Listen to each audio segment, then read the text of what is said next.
Good afternoon, everyone. We're so glad to have you all with us tonight. My name is E.R. Anderson. I'm the Executive Director of Caris Circle. Caris Circle is a nonprofit programming arm of Caris Books. Caris Books is the South's oldest independent feminist bookstore.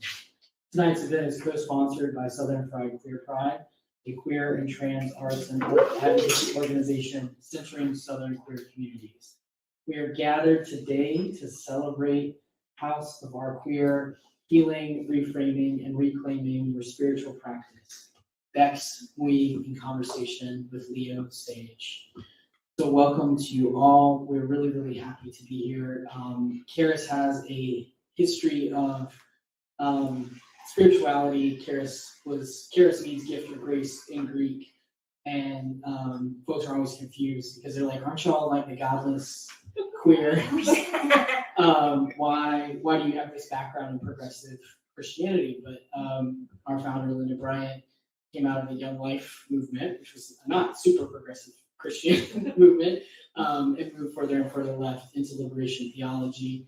And progressive Christianity and liberation theology has always been part of the DNA of Caris, as has progressive strains of all religions. And so one of the things that we know is that people, especially with us being in the South, come to Caris because they're mourning the loss of their spiritual homes as queer and trans people, and they feel a deep grief around,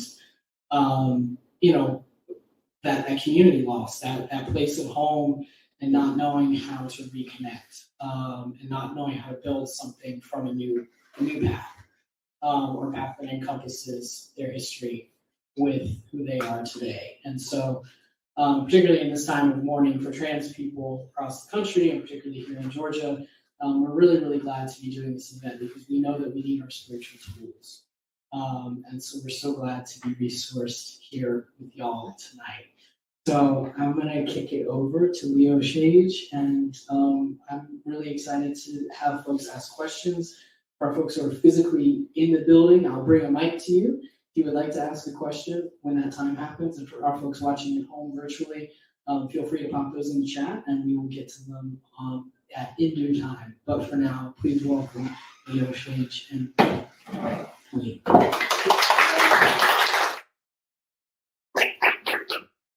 And so, of course, ER had this adjusted for me and I've moved it around. I'll do it real quick. To keep him on his toes. Hi, everybody. Hi. Yeah, okay, there it is. Call and response. We're giving them a thank you.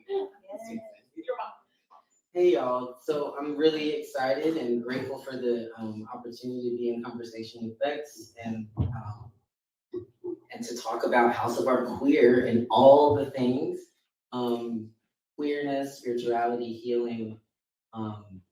So, Bex, I'm wondering if we can just start with you telling folks here and who are watching online a little bit about House of Our Queer and how that came to be, which is obviously a big part of, it's obviously the title of the book, but a big part of the themes that we see here in the work that you've been doing in the world. Yeah, absolutely. I'm so glad you're here. Also, I just want to say how grateful I am that you're here to have this conversation with me. And yeah, I'm happy to talk about this. So the book really talks about my spiritual journey. I'm from a really small town off of Cape Cod, and I'm biracial, Chinese and Polish. And so I was raised in a Polish community, in Polish immigrant community, where Roman Catholic Polish was cultural as much as it was religious. And it was community. I'm in such a small town. But he was talking about like having community in churches and then kind of losing that physical space that was absolutely part of my my upbringing and something that happened when I left the church. And so there's a journey here. It's called House of Our Queer, healing, reframing, and reclaiming your spiritual practice. And so the House of Our Queer part really came when I was ready for the reclaiming part, when I was at that phase where I was understanding that I needed something, and I was actually excited about the spiritual work that I was doing, and I felt connection with my queerness and my activism and my spirituality, and I was ready to kind of bring that into more of my organizing work. And so a lot of that came out of 2020, as many of us had time. I call it, What happened in 2020? 2020, no one remembers that. But there is something I call, like, what is your pandemic truth, right? I like to ask folks, like, when we had that time to sit with ourselves and the things that came up in that silence. And for me, that was really coming up with House of Our Queer, and I launched it January 1st, 2021. And was really at that point just kind of having a place to, it started just as an Instagram, as a project, as a way to hold myself accountable for the things I said I was gonna do. And the first offering I had there was also called Queer Church, which is something I've done every week. It's just a short IG Live video where every week I'll share a reading from usually a queer author, a poet. I'll do an astrology update for the week, and then we'll pull a tarot card for a group. And so that's just a short thing. I was like, that's something I can do. I can carve out this time. I can do it in community. It'll hold me accountable. And I did that every week until the day that I left for this tour. So there's that. And then the book really came from that. I was actually approached by Lou Barrett, who's the publisher of Purple Palm Press. And we were having one of those like conversations of, what are you doing? What is your organizing? And they came back and were like, yeah, I think you should write a book. I was like, I'm an Aries. I was like, oh, I write blogs. I mean, I'm a writer, like, how hard can that be? And I'm glad I didn't know. And that I just power of saying yes. But it really was, I think the book really came from this time also when I had launched this project, I was doing this work. I had also left my full-time job that was working in national advocacy, LGBTQ advocacy, and I had this space in addition to the time when things were closed more so. And I was really thinking, what am I doing? Why am I doing this? How did this become a thing that's important to me? And so the book is really me figuring that. Well, I'm, a churchy Baptist minister and love a good hymn, prayer at the opening of any service, which usually these days is happening outside of the four walls of the steeple. But I think that you have something you'd like to share with us to kind of ground us and open us up. Would you do that? Yes, thank you. I like to start with a reading. So I have a chapter called The Blessing of Queerness. And it really is a foundational, it's one of the core principles for House of Our Queer and something that was really important as I was figuring out, if I'm going to be in spirituality, if I'm going to have this as part of my work, I want to make sure that I'm really centering in the gift of queerness and really the idea that queer folks are deeply connected to our intuition, that to have a world that is so often not sharing our joy and our perspectives and the way that we build connection, and for us to recognize that, live in that way and build our connections is really this incredible gift that we have that shows the intuition that we have, and I wanted to honor that. And honor the blessing that queerness has brought to my life. And so I'll start with that. The blessing of queerness. I've lived with my queerness as a gift. I'm someone who looked around at the heteronormativity of my small town with its expectations to grow old, partner off, and have some kids, raise them in the same church until death do you part, and always knew it wasn't for me. Living outside of heterosexuality was my first experience with giving myself permission to direct my own life, build my own relationships, and figure out who I wanted to be outside of the narrow expectations I was given that would never have worked for me anyway. I'm comfortable with my queerness. I dance inside the expansive space that is my queerness and the queerness of my community. It warms me to be surrounded by and connected to people who are carving their own paths, finding their own joy, and just letting each other be. Queerness holds space. It moves and bends with us as we grow. It lives outside of mainstream norms and assumptions, and it gives us room to be our ever-changing selves. Ashe, love it. Thank you so much for that.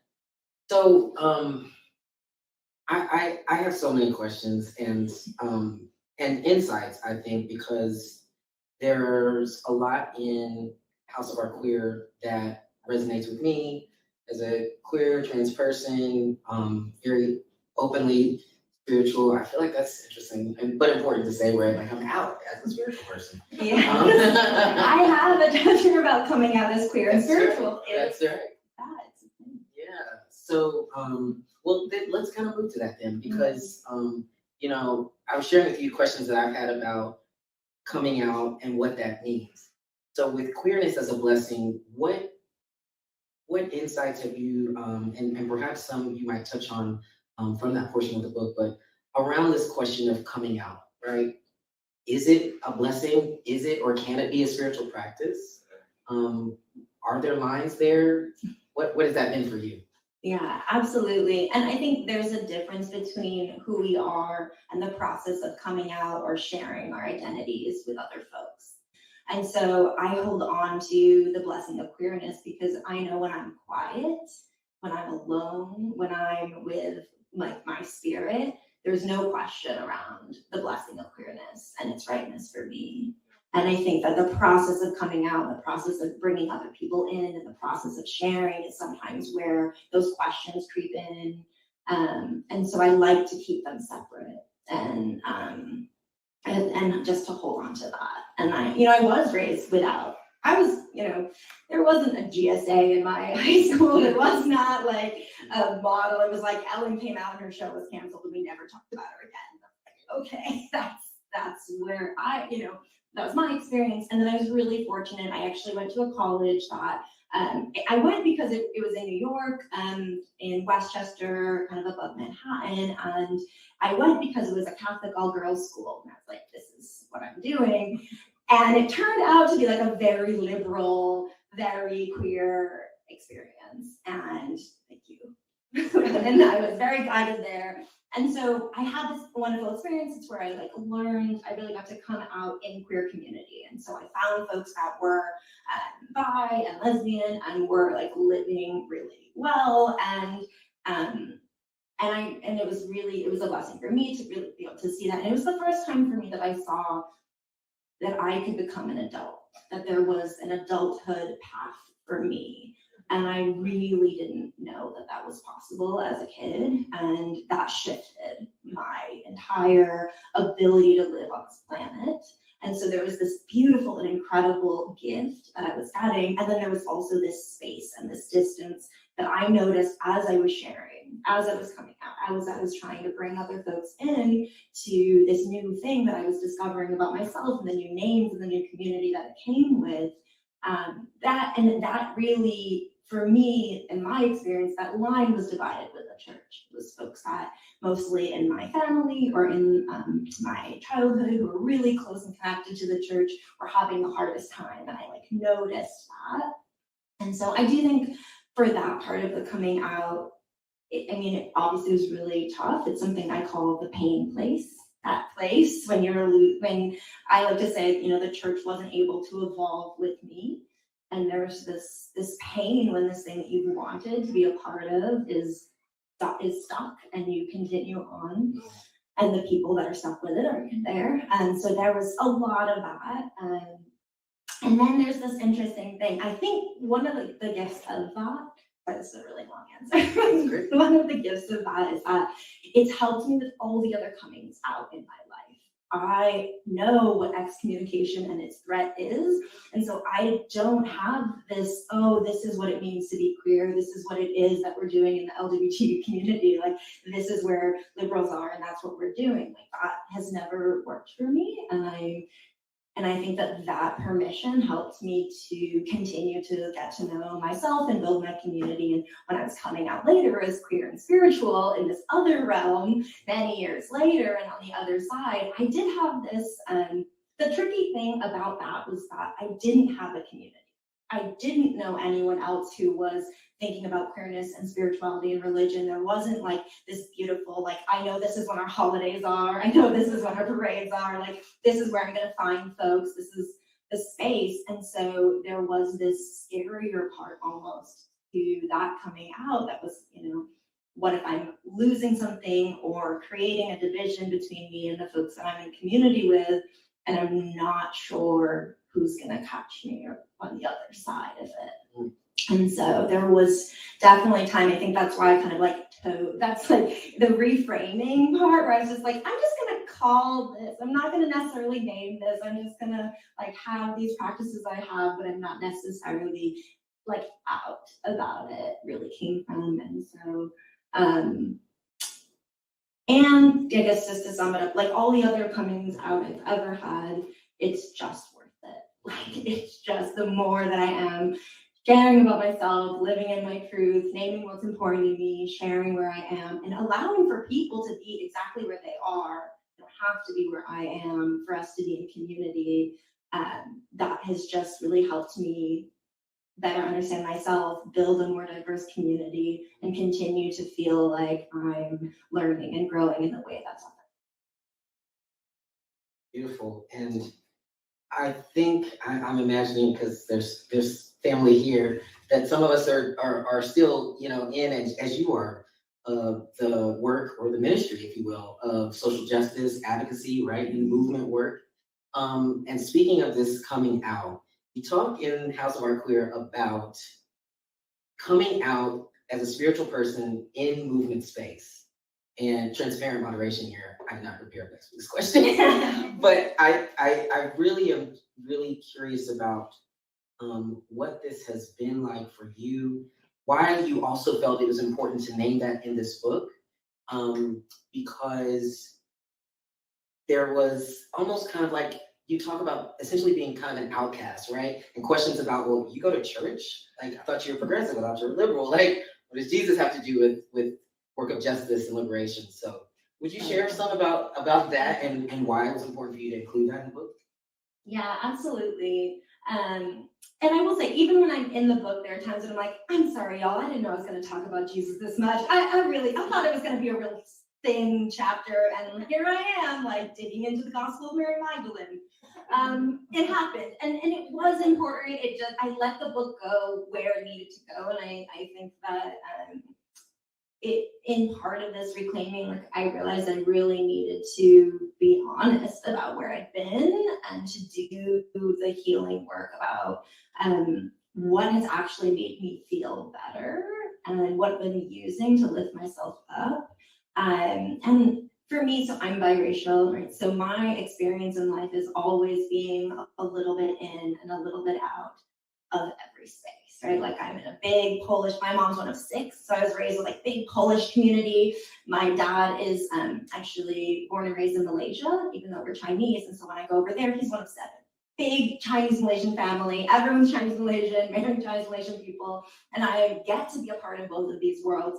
And it's beautiful. And I'm never quite in. And so I think there's just a little bit that I'm comfortable with that I understand that I know I can be deeply a part of a space and also be a little different, be myself. And so in liberal spaces, when it came to spirituality, I will say also, especially like 2016, I do think with the pandemic we've had, there are more of these conversations that I'm seeing now. There are more people that are willing to say like, wow, I was pushed to an edge and I didn't have something and I want something. And I appreciate that. And I think we are in the queer community, even in liberal spaces, having more of that conversation. And Gen Z is not afraid to talk about spirituality, about mental health, about religion. And I think that trend is more so than it is with millennials and above. So that's just a thing I'll say. But when I was like 2016, I was like, crickets, just like quiet. And what happened for me personally was like just burnout. That I was doing the job that I loved. I was doing everyday national advocacy, which I started in 2016, right before the changeover in presidency. And it was just crisis every day and just continued. And then it was a pandemic. And so I just reached this point in 2020 when I was like, the things that I'm using to fill myself up at the end of the day are not working. There are not enough bubble baths. There is not enough dance floor. There is not enough yoga in the world to make me feel like I can open my inbox in the morning and I can read about the policy updates that have happened last night. And so I really reached back in and started filling myself back up with spiritual practices and with moon magic and with energy work and with learning more about Jesus and finding religious communities that were queer affirming. And so I really see them in tandem. I see us needing, as social justice activists, this way to fill ourselves up. I think a lot about the nervous systems of queer folks and trans folks living in this world and living in this country and the things that we're holding just to make it through the day. And I see spirituality and spiritual community as this way for us to fill ourselves back up. And so because I saw them as so connected and we're talking about them as so separate, that's one of the reasons I felt really called to be sharing. So this is good, right? Like we can keep going with this. I'm gonna try to sneak in like 2 more questions because I want to make space for folks tuning in and the beautiful beings that are here. You introduced us early in the book to the pain place, right? As you named it, but also these concepts of reframing and reclaiming. And in some ways, as I was reading and then going back through some chapters, I noticed what it appeared is that as you're writing this kind of journal, but also just deep kind of like, memoir, but also insightful, right? Book around spiritual practice, it seemed like you were doing some reframing and reclaiming in the book. And so I have to ask, since launching House of Art Queer, and even maybe since getting this on paper, what reclaiming or reframing have you had to do? And who have been some of the, spiritual or what have been some of the spiritual sources for you to be able to do that kind of work? Thank you for that question. And yeah, absolutely. The book is formatted so each chapter is sort of a different, what I call like tool in my spiritual toolbox. I do talk about my spiritual roots, and then in each chapter there's also like a chapter on astrology, a chapter on tarot, a chapter on reclaiming Christian roots, and each of them have my story and my in sort of like memoir, like how this tool or how this journey has been for me. And then they have there's a section that's what you can do. So it's just some lists of offerings. And it's written that way because I was figuring, as I was writing, okay, what am I doing? Why am I doing this? And then I was like, okay, well, that's maybe help. Like, I hope that that's helpful. I think that there's things folks can find in that, but I also wanted there to be like, and now what, right? What are the things? So that process absolutely was a part of my reframing. I think something that came out of that process, like we've touched on, is there's a bigger section for thinking about reclaimed Christian roots and the ways in which that has really been a mental health support for me, and the way that spirituality has kind of filled that up. And so I've been able to really understand why that's been okay, and then feel like make this peace with it in myself and in my community. And I think one of the things that became really clear in writing the book, like the last chapter, is growth isn't linear. And so I think the ideas that I'm realizing is, this has been a journey to here, and now I'm beginning a new phase, like thinking more like the moon, like in cyclical cycles. I feel that there doesn't, maybe this is also just the biracial in me, or like just, I don't need to have like a spiritual identity, and that's okay. Like there doesn't have to be one community that I go to. Like what I would like to do with House of Art Queer and what I'm building towards is just finding the folks who want to have these conversations with me and who want to bring all of the practices that they have, and I can bring the practices that I have currently, and we can share and be in community and build our own spaces and celebrate our own holidays, but in our own way. And so that's something that I'm definitely, what I'm looking for is more of the folks that want to be in this type of community with me. And you also write, and it comes up quite often about Mary Magdalene, but just femininity in general, right? You talk about being a moon witch, your connections. I found really fascinating the section in the chapter about Buddhism and Christianity and Buddhism, those intersecting roots, but particularly on the femininity piece, it brought up questions for me around, is there a line or are there lines between spirituality and sensuality? Mm-hmm. And sensuality, not always meaning sex, but I mean, we can go there, it's cares, okay? Yeah. But can you talk about that? Are there lines, or are they blurred? And what is that, how does that manifest for you? Yeah. Absolutely. I mean, for me, I've done LGBTQ advocacy and sex ed advocacy, and I think they're the same. So for me, spiritual organizing, like queer spirituality and undoing what's the harm that's been done around sexuality, like absolutely. I don't think there is healing from Christianity and from institutional religion and institutional patriarchy without really having a strong sense of, femme sexuality, and the importance and power that can come from that. That has been, I talk a lot about that, in the book around just also the OG Christian figures as witches, the ways that they're just powerful women and powerful folks having connection to their own bodies, being just incredibly powerful and also incredibly silenced and hidden.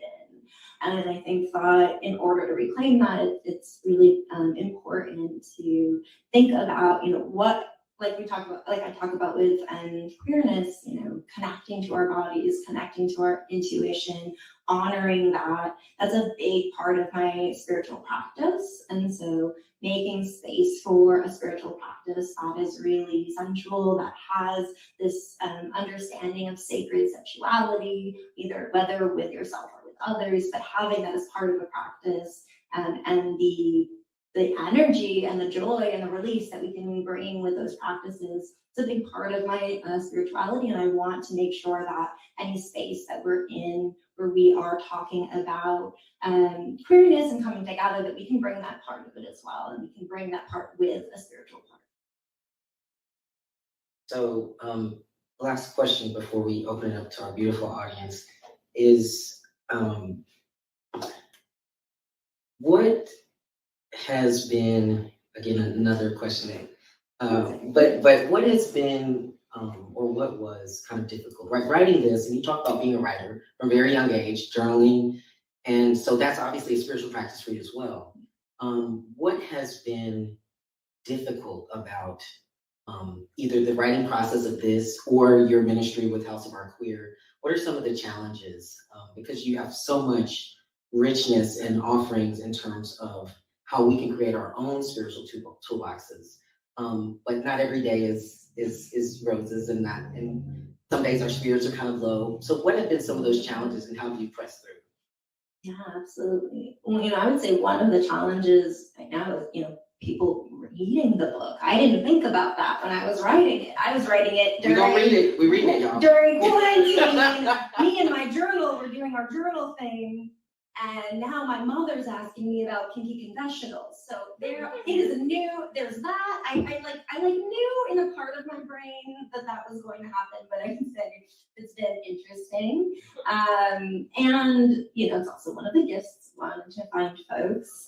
I think one of the challenges, I have so many ideas.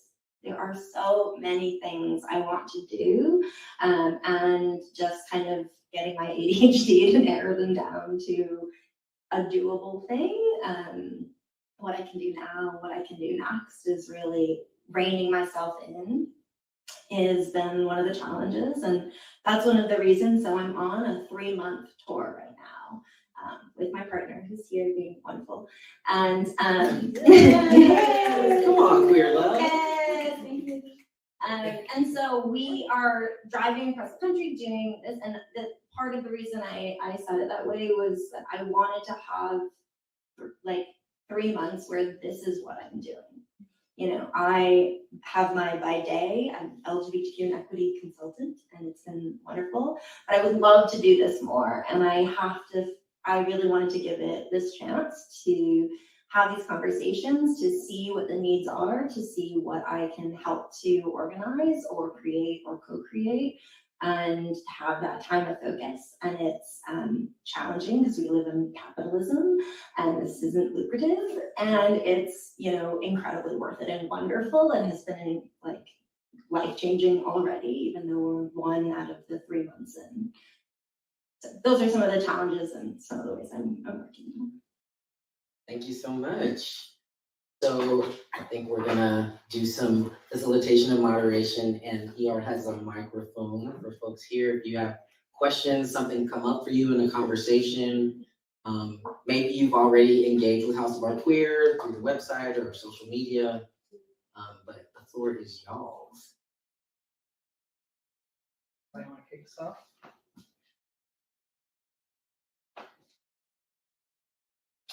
I also like to open up if you'd like to share also just kind of what brought you here or anything about your own spiritual journey. I think that's also really powerful. Hi. So, as just a regular person who may not know you, my question has to do a little bit with your Jesus chapter. It is really interesting that, you know, it's funny because I get to hear this a lot. But it is really interesting the way that you talk about Jesus, and even our private conversations around religion and Jesus specifically. And it's throughout our travels, he's really come up quite a lot. And I just wonder if you could talk more about kind of your ideas behind Jesus's practices and teachings. As they relate to the book, but also to yourself and your own personal practice. Can I just say I love that Jesus is coming up because the resurrection is coming up. I just love that. Yeah. You know, Passover's tomorrow. I just love that. Anyways, from this person that you don't know. Yeah, what a random question that someone would be willing to ask me. Yeah, absolutely. And the Jesus chapter is called Reclaiming Christian Roots, Sacred Sexuality, and Honoring the Femme Divine.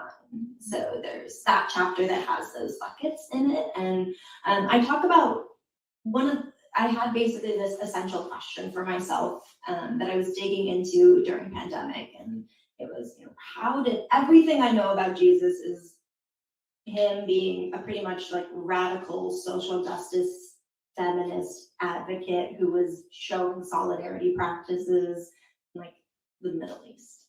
And I was trying to figure out in what universe he became like, and was used for institutional Christianity in like white supremacist forms. And I wasn't sure. And I'm not gonna say that's answered, but digging through that, one of the things I did was find out and really dig into some of the works that were left out of the canonized Bible. And I look at the Gnostic Gospels, I look at the Gospel of Mary Magdalene, and I find the teachings of his that everything outside of that is very much connected to femme divine, looking at the things that he was understanding about femme sexuality and intuition and having this balance. And so if you were to kind of restore that, you can kind of see the ways that the church kept a lot of the kind of rules and structures and patriarchy, which the way it's rolled out is patriarchy, but having rules and structures, I think, makes sense. And then if it was partnered and paired with more of these teachings around yourself as divine, your body as divine, your intuition as a way to connect to his father or higher powers, that there could be more balance in what we see. And so I talk about that, and I and share some of that. Great question. Yeah.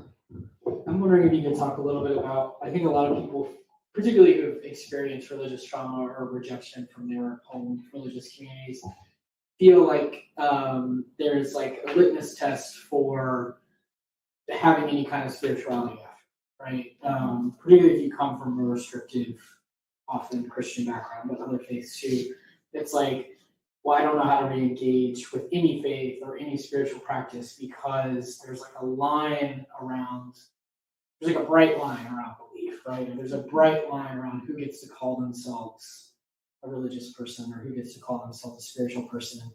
And so I'm curious about like the line around like it's okay to try stuff on. It's okay to see like what might work for you. And then the line around like some faiths are not for you to try on or appropriate, right? Like how do you kind of navigate those things?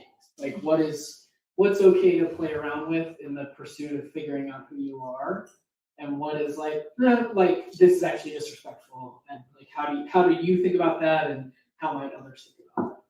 Yeah, thank you for asking that question. And I do talk about in the book, and it does come up a lot. And my best offering is what has worked for me, which is to engage with intention. That whatever you're feeling called to, figure out in yourself what you're looking for. And I think that folks should be able to practice personally for themselves, and use philosophies for themselves that work. Like I talk about Buddhism in the chapter, it's very popular for folks that, who are not like my father, who was raised in Buddhist practices in Chinese community. And yeah, it is, if that is helping you, if you're a queer person who's lost religion or doesn't have a faith system and is trying to figure out a way to feel better about your existence, I think you should practice and hold the beliefs that hold true. I think you should be careful. I think when it comes to like making money, for example, off of a certain thing, you have to be kind of careful in those ways, or feeling that you can take up space in a community that maybe is practicing and isn't interested in you being there. That's different. But I think there's our personal spiritual ways that we're trying to figure out why are we here and feel better, and that kind of mental health support I think is available to us. I also feel that when I talk a lot about spiritual roots. And I think that the best practices for our own mental health often come from digging into deeply our spiritual roots and where we come from. And so maybe that isn't going and joining a church, but like for me, in my example, is kind of learning about the roots of Christianity, but understanding more of Jesus. So there might be some roots in however you were raised culturally or religiously that has some message of healing for you. And I also encourage us to look at chosen ancestors, to think about LGBTQ folks that have come before us as part of our lineage, and to find connection and healing through that type of connection as well. Thank you.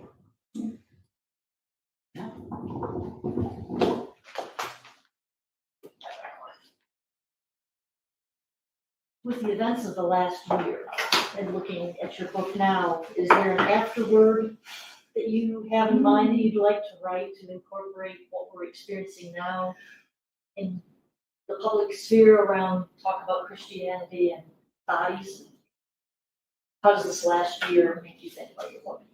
Are you talking about the in terms of like bodily autonomy things? Yeah.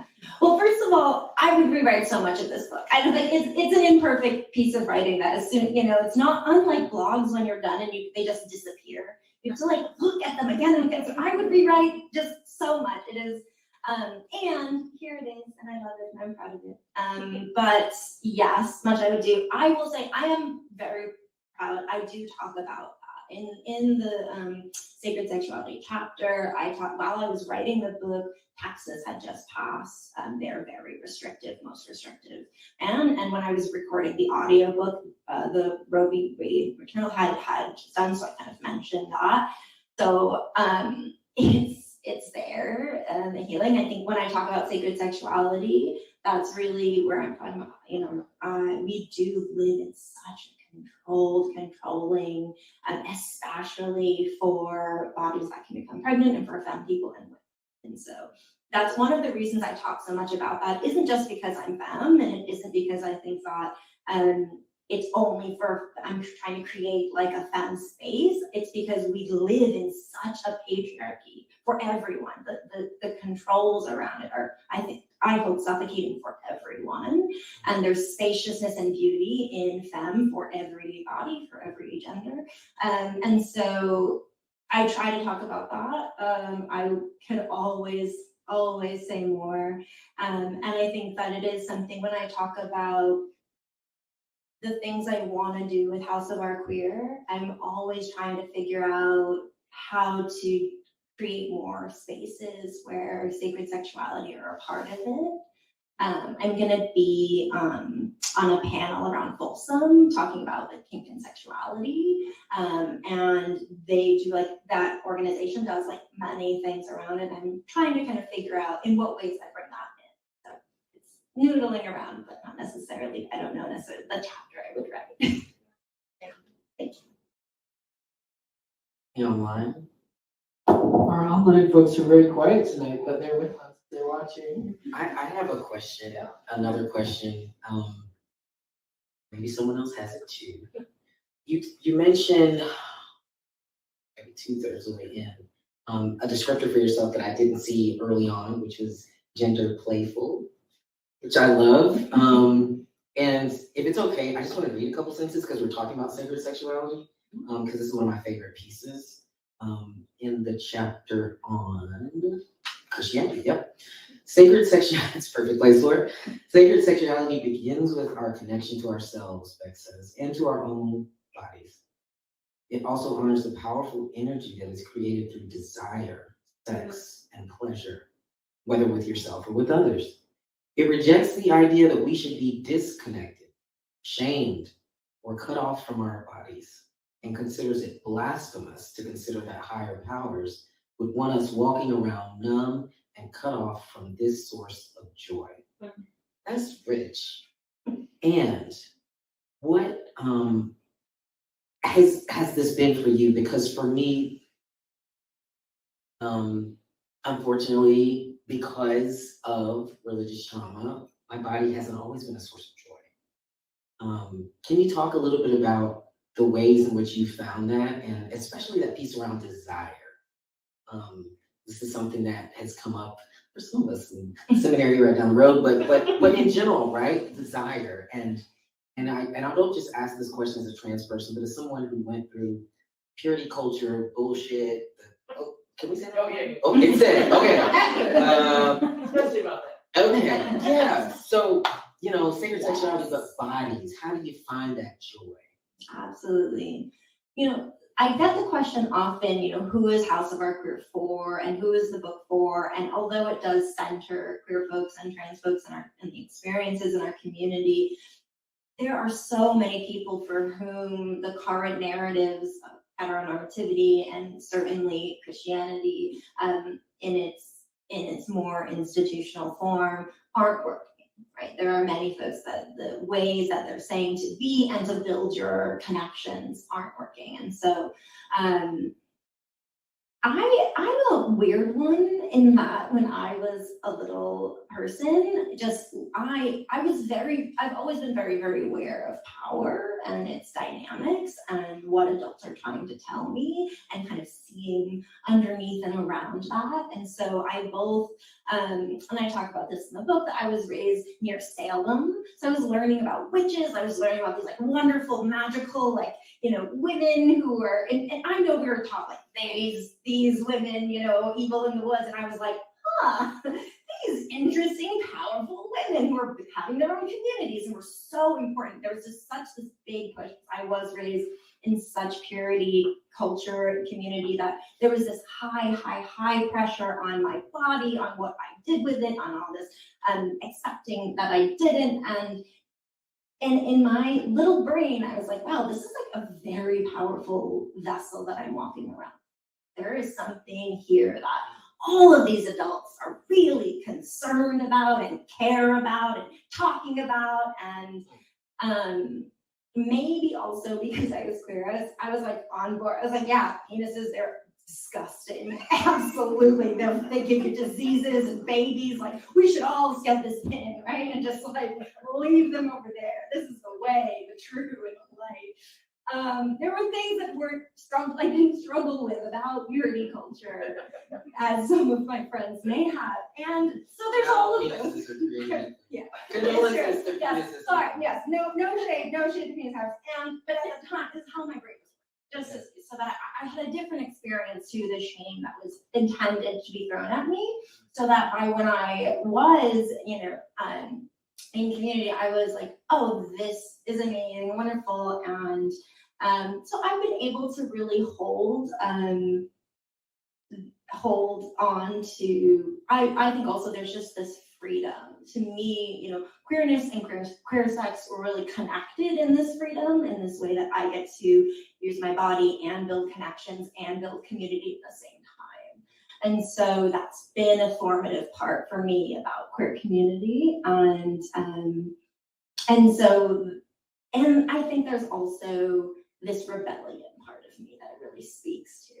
Like, when I'm feeling into my own sexual power, I feel control in a place where I was told kind of do not, to feel small. And so I love that feeling, and I love getting to decide, what I do with my body and how I build connections. And the more I do it, the better it feels. And so that's just been a pattern that I've continued into my adulthood. I need that on a t-shirt. The more I do it, the better it feels. Bring it that way you will. Yeah. Other questions? Ooh, we got one. Yes. It's kind of a not fully thought out question, but it could be random. But so I learned about you and your work through hearing about this event. So I'm really excited to read the book and to follow you on Instagram and all that stuff and continue keeping up with everything. And I guess what brought me here was kind of these ideas that I'm trying to figure out. I've sort of I grew up Catholic. I've sort of unintentionally been figuring out my spiritual path. And recently I feel like I've had to start being more intentional about it, and I'm trying to figure out what that is, what that means, what it looks like. And so I'm trying to form my ideas around faith and how that relates to trust within me. Because I grew up very Catholic, and I grew up kind of loving it. I didn't resent it at all. I came out as an adult, so it wasn't necessarily something that I had a negative experience with. It was something that where I grew up knowing that God loved me, and I grew up very much feeling that connection. Yeah. So I kind of fell out of the church, not necessarily because anyone made me feel like I had to, or that anyone said anything, or that I heard anything, even though I know it exists, right? I know it's there. I just kind of it just didn't fit anymore, right? I evolved out of it, like you were saying. Mm-hmm. And faith was a really big part of that for me. And I think I only recently realized that was missing. Yeah. And I'm seeing the impacts that has on my relationship with myself in terms of trust, mm-hmm. and my relationship with others in terms of trust. So yeah, I'd just be interested to hear your ideas around faith. What is it? What is it? What does it feel like? What does it look like? Just general thoughts. Yeah. Thank you. Thank you for sharing, and thank you for that question. That is what I'm trying to figure out. I think that I like to say that we have so many things that we believe into being. As we have a 5-day work week, we have a 7-day week because of beliefs that doesn't exist. We all decide that happens, and we decide something, and enough of us decided, and then it's. So belief for me, it's not necessarily that it's nothing and our beliefs don't matter, or that there's one belief that is true, but there is power in collective And I think that there's, for me, like you're mentioning, that I noticed that me believing in certain things help my body, help my connection, help my mental health. And so one of the reasons I came up with Spiritual Toolbox was so that I could have a lot of different strategies and not necessarily have this one thing. And it's great because it's also work. I'm always kind of thinking about it. It makes me not just, okay, well, if I show up at church on this day and at this time, then I leave on that time, like check, like I've done it, you know, like everything else that I do with intention, it's more work, but also better. And so one of the principles for House of Art Queer that I think kind of gets at your question is that is to have balance in your spiritual practice. So to have ways that you are at one time, like we've mentioned, connecting to yourself, building intuition, releasing and getting out negative energy and other people's energy and other people's ideas. So that can be strategies like moon rituals, like making magic, like doing meditation, however it is that you are taking your bubble bath, but with intention, like connecting, this is what I want, manifesting, releasing, really recognizing your patterns. I think therapy is a part of that, right? Where when you're honest about the journey that you're on and how you're doing, and when you're honest and stating where you want to go. And that's one bucket.